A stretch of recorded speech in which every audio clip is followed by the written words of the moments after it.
On a chilly October afternoon in Ohio, with red leaves scattered across the sidewalks, I witnessed something that turned my whole life upside down. My name's Ethan Walker, 34 years old, just an ordinary mechanic working in a small-town garage.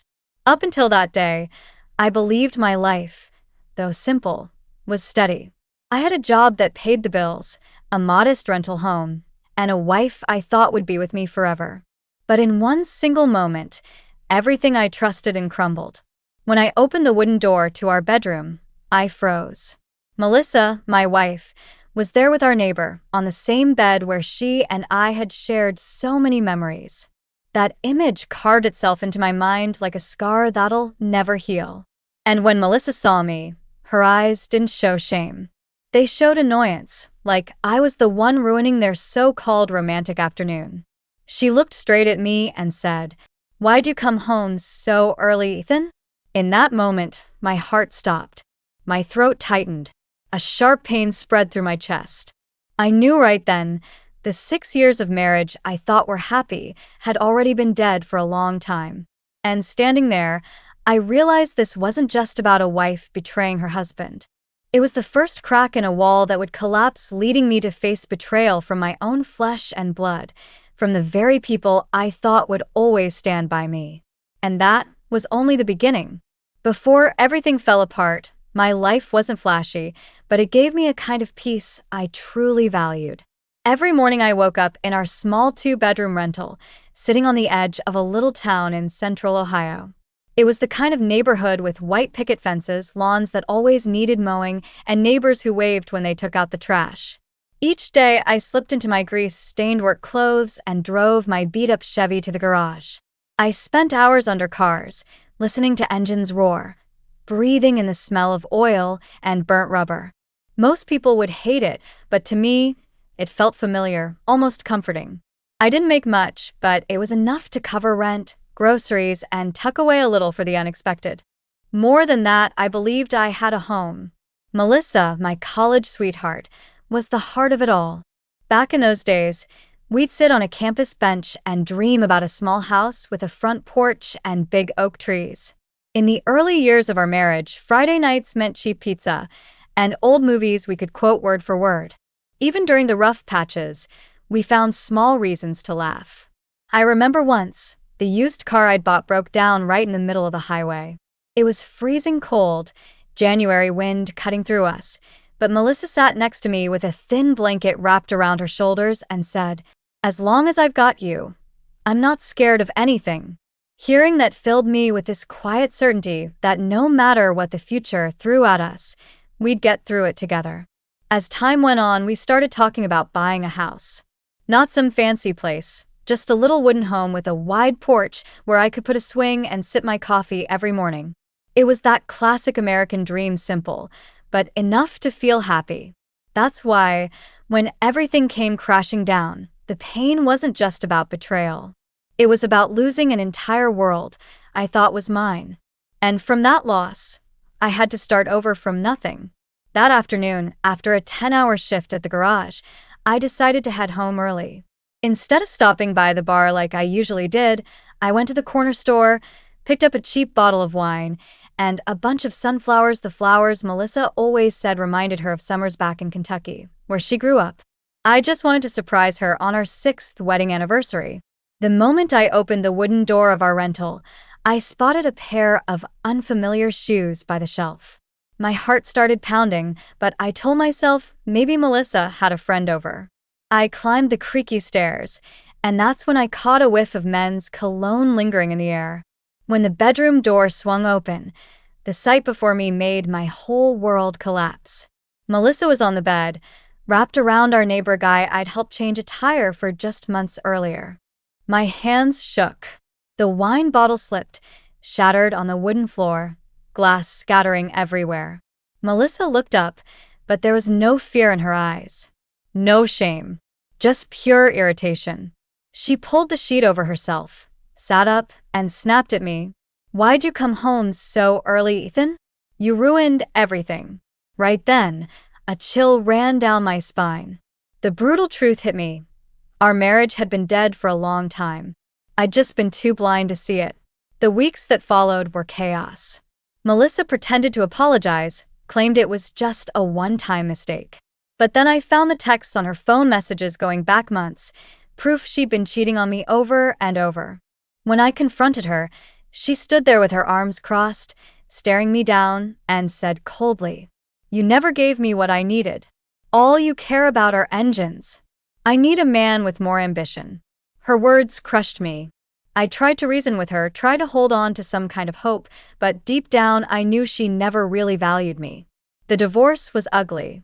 Melissa's lawyer, a slick guy in an expensive suit, looked at me like I was trash.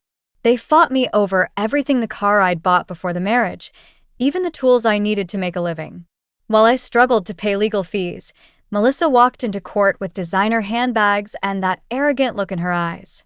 One night, after signing the papers, I came back to an almost empty place with just a few boxes, the scraps I was allowed to keep.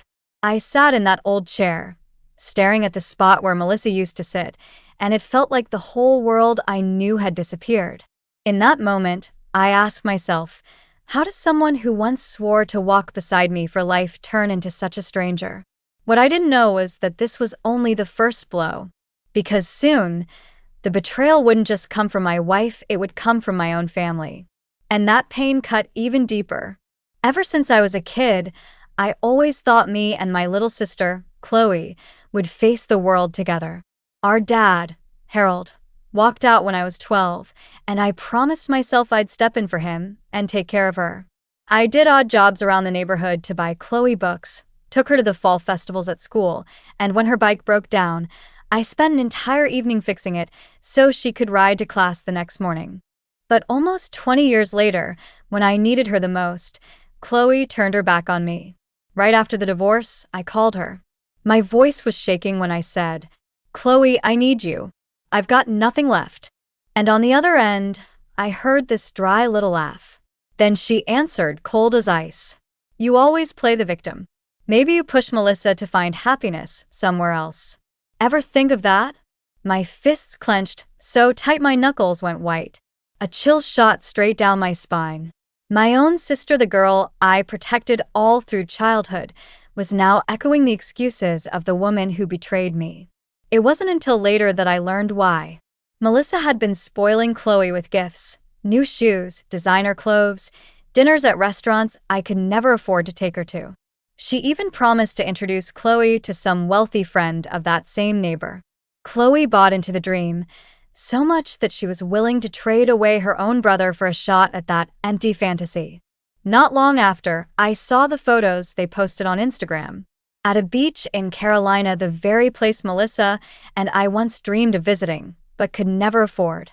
In the picture, Chloe and Melissa were grinning, with a caption that read, "Learning to live fully, leaving toxic people behind." That toxic person was me. My chest tightened as I read those words. In that moment, it felt like the whole world was against me. And the betrayal didn't stop there. My parents, Harold and Margaret, instead of comforting me, told me I should try to work things out. One night, I called my mom, my voice breaking as I said, "Mom, I caught Melissa cheating. I can't go back." She sighed, then said slowly, "Ethan, marriage is compromise. Nobody's perfect. Maybe you should forgive her." I could barely believe what I was hearing. I had lost my wife, my sister, and now even my parents refused to stand with me.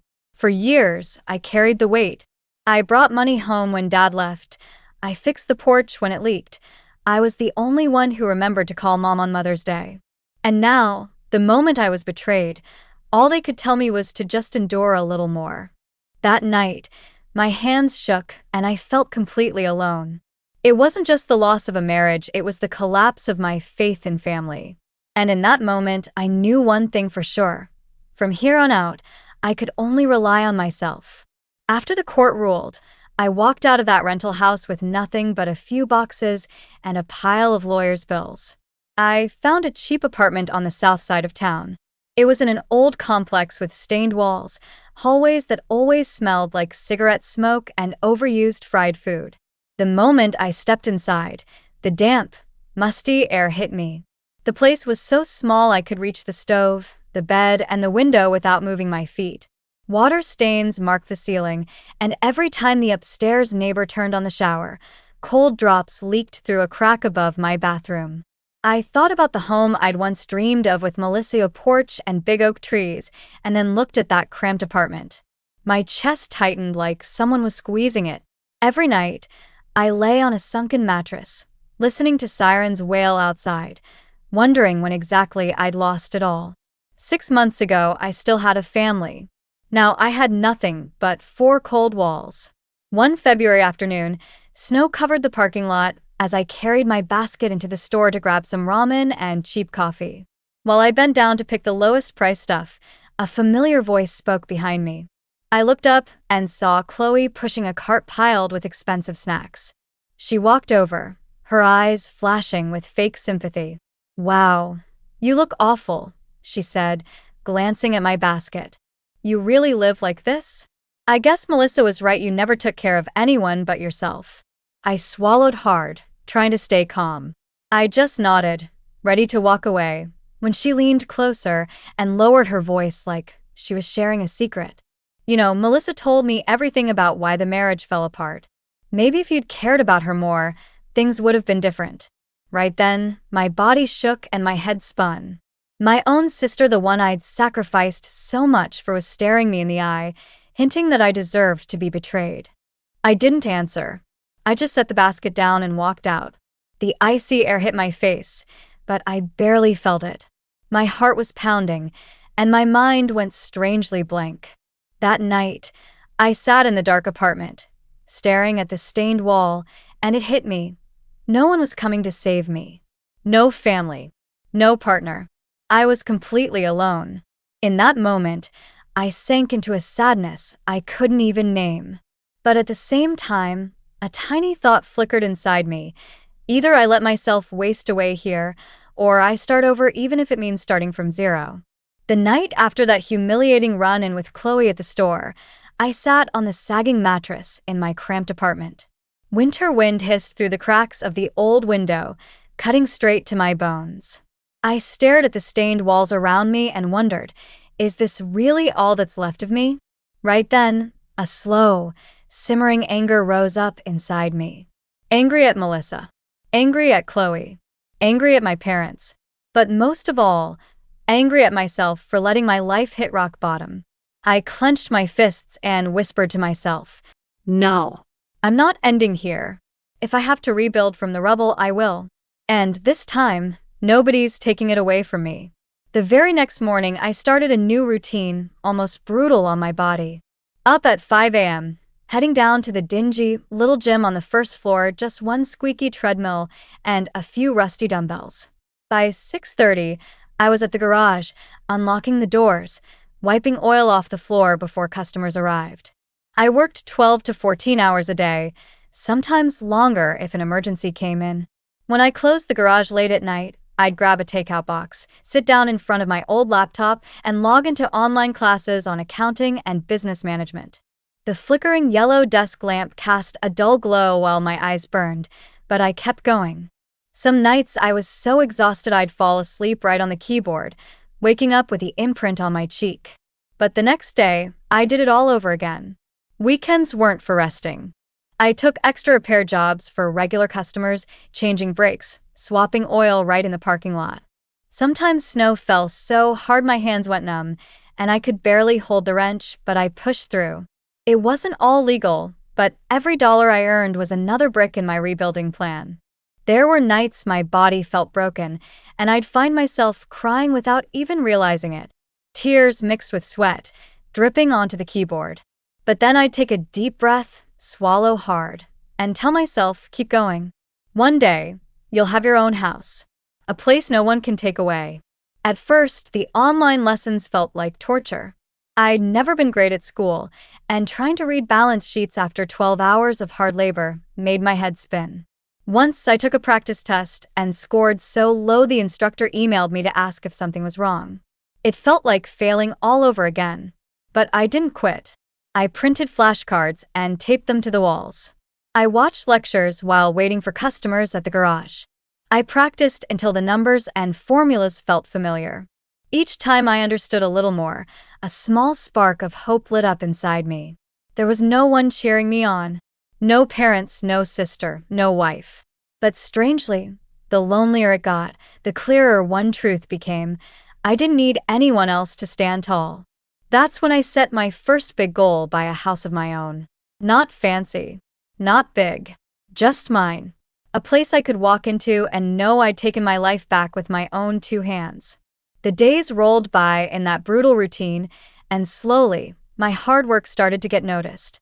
The garage where I worked was a small shop called Franklin's Auto Repair, run by Old Man Franklin for nearly 30 years. He was in his 60s, silver hair, slow steps, and spent more time in the back office than out on the floor. At first, Franklin saw me as just another mechanic. But little by little, he noticed I did more than what I was paid for. I handled ordering parts, organized the repair schedule, even dealt with tough customers. One evening, as we locked up the shop together, Franklin gave me this curious look and asked, "Ethan, in 30 years I've never seen anyone work as hard as you. What's driving you?" In that moment, I swallowed hard. Images flashed in my mind: Melissa laughing with another man, Chloe posting pictures at fancy restaurants, the damp little apartment I was stuck in. But I didn't tell him all that. I just said, "I want to buy a house. I want something that really belongs to me." Franklin nodded, his eyes lighting up. "That's a good goal. Nothing more valuable than a home of your own." That simple bit of recognition warmed me. In a world where most people saw me as a failure, having someone believe in the worth of my effort sparked a new hope. I kept pushing through the online classes. One night, after we closed up, I showed Franklin a spreadsheet I had put together. It broke down profits by service, customer return rates, even price comparisons for parts. Franklin skimmed it, then set his hand on my shoulder. "Ethan, you just showed me something I never thought about. I've been running this place on habit. You see how to grow it." I felt my face heat up, not used to praise. But then Franklin went on, "I used to think when I retired, I'd sell the shop to some big company. But now, I'm thinking different. You ever consider owning this place yourself?" My heart pounded. I'd never let myself dream that far. I laughed nervously and shook my head. "I don't have the money for something like that." Franklin waved it off. "Money isn't everything. We could set up a plan, pay it off over time. I want the shop in the hands of someone who cares, not just someone chasing profit." Right then, I stepped back, my chest tightening. Not from fear, but from the sudden realization that after all the betrayal, someone finally believed in me. That night, I walked back to my apartment with lighter steps. My pockets still held only a few crumpled bills, but in my heart, I carried a brand new spark of hope. My goal wasn't just to buy a house anymore. I wanted to own the garage too, to be truly free, to never bow my head to anyone again. A year after the divorce, my life started to shift. My savings account grew a little every month. Franklin trusted me with almost full control of the garage, and the online classes I once struggled through had become a real advantage. I wasn't just a mechanic anymore. I was on my way to becoming an owner. One late summer afternoon, I was sitting in the tiny office at the garage, going over the books, when my phone buzzed. Unknown number. I hesitated, then picked up. The voice on the other end made my chest tighten. "Ethan, it's me, Chloe." My throat closed up. It had been over a year since I'd heard my sister's voice. She let out a small laugh, trying to sound cheerful. "I miss you. I mean, you're still my brother. Family should stick together, right?" I didn't answer right away. In my mind flashed that day at the grocery store, her looking down at my basket with contempt. A cold shiver ran through me. I swallowed hard and said only, "I'm busy. I'll call you back." I hung up, unsettled. I knew exactly why she wanted to reconnect. And I was right. A few weeks later, just after I'd signed the papers for a little house in the suburbs, Chloe showed up at my old apartment with a stiff smile. "You bought a house. That's amazing. I'm so happy for you." Then she lowered her voice, eyes glistening. "You know, my landlord just sold our place. Me and the kids are about to be out on the street. You've got 3 bedrooms, right? I thought maybe we could help each other. I promise I'll chip in for the utilities once I get a new job. My chest tightened not from pity, but from the realization. After everything she'd done, Chloe now saw me as her lifeline. I looked her straight in the eyes and said slowly, "No, Chloe. Not now. Not ever." She froze, then immediately changed her tone, tears streaming down her face. "What about your nieces and nephews? You're just gonna let them be homeless?" My heart pounded. My head went strangely blank. I love those kids, but I knew if I let them move in, I'd be trapped forever. It didn't stop there. My parents started calling nonstop. One night, my mom left a message. "Ethan, I'm disappointed in you. Family's supposed to help each other. You've got a big house and you're letting your sister and the kids suffer. Don't be selfish." Right then, a slow anger burned through me. I thought back to the days when I lost everything and all my mother could say was, "Marriage is compromise." And now, when Chloe had fallen, suddenly it was my responsibility. The final straw was a text from Melissa herself. "Ethan, I know we're nothing to each other now, but I'm worried about Chloe. She and the kids need a place. Your new house is ruined. The man I married wouldn't turn his back on family." I laughed bitterly and sent back one line. "The man you married is dead. You killed him. Don't ever contact me again." In that moment, I understood. The past would keep trying to claw its way back, testing me, pulling at me. And I had to stand firm because if I didn't, everything I'd fought to rebuild would slip away. 3 days before I officially moved into my new house, there was a pounding knock on the door of my old apartment. When I opened it, I froze. On the porch stood Chloe with her 2 kids, surrounded by suitcases, plastic bags, and rolled up old blankets. "You're surprised, huh?" Chloe gave a weak smile, then quickly switched to pleading. "We got evicted. The new owner wants to sell. We've got nowhere to go. You just bought a house 3 bedrooms, right? I thought maybe this is our chance to bring the family back together." My heart was hammering, my mind strangely blank. I looked at the kids, the older one clutching a worn-out teddy bear, the younger one rubbing tired eyes. The sight hit me like a knife. But then I remembered Chloe at the grocery store, mocking me for only affording ramen. I remembered the Instagram photos of her laughing with Melissa, calling me toxic. I took a deep breath, my voice firm. "No. You can't live with me. Not now. Not ever." Chloe's face went pale, then she switched tactics. Tears streamed down her cheeks as she pointed at the kids. "What about your nieces and nephews? You're just gonna let them wander the streets? How can you be so cold, Ethan?" Right after she said that, a wave of anger burst out of me. For the first time, I let the pain spill over. Where were you when I lost everything? When I slept on friends' couches? When I lost my wife, my house? You were with Melissa dining out, wearing new clothes, laughing online. And now you dare stand here and call me cold? Chloe went silent, her face drained of color. I pointed toward the door. "Leave. Right now. Or I'll call the police." Something in my eyes must have told her I wasn't bluffing. She quietly gathered her things, muttering to the kids, "Let's go. Your uncle doesn't need us anymore." I stood still, my heart pounding, trembling as it felt like a piece of my toxic past was finally being cut away. But it didn't stop there. A week later, just as I was unpacking boxes in my new house, the doorbell rang.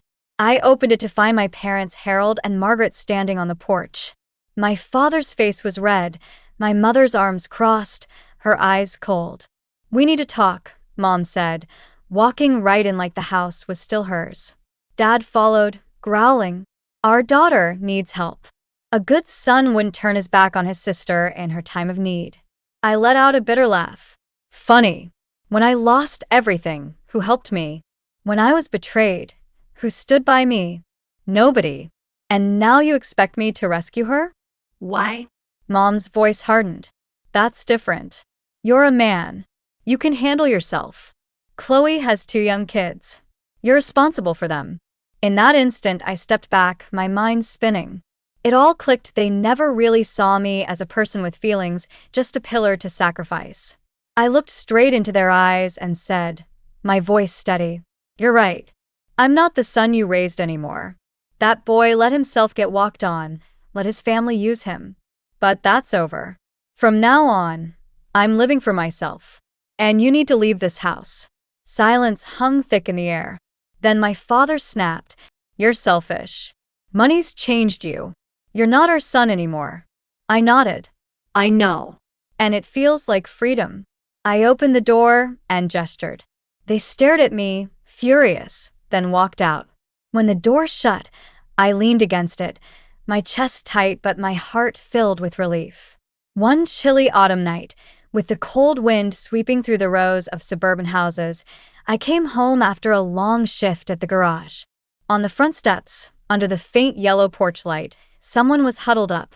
As I got closer, my heart sank. It was Melissa. She looked thin, her hair a mess, her clothes wrinkled. Gone was the woman who once flaunted designer bags on Instagram. When she saw me, she jumped to her feet, eyes red from crying. "Ethan, I've got nowhere else to go. Please let me in." Just to talk. For a moment, my throat tightened. But it wasn't pain this time, it was distance. I folded my arms, blocking the doorway. "What's left to talk about, Melissa? The years you cheated on me? The way you pulled my own sister to your side and laughed at my pain? Or maybe how you burned through your divorce money and got tossed aside?" She trembled, tears streaming down. "Don't you remember? We had good days once. I was wrong, I know. But I love you, don't you remember?" I swallowed hard, holding back the rush of old feelings. I looked her straight in the eyes and gave a faint smile. No. "I don't remember.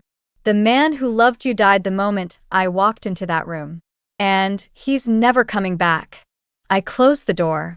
Outside, her sobs echoed for a few minutes, then faded into silence. All that was left was stillness. That night, I sat on the back porch of my new house, a cold soda in hand. Above me, the stars flickered, and the wind carried the smell of wild grass from the nearby fields. I took a long breath, feeling lighter. In that very moment, I realized the truth. I had lost my old family, but I had found myself again. I had my own home, a growing career, and a life no longer chained to toxic ties. I whispered to myself, "This is freedom. And this time, no one can take it away."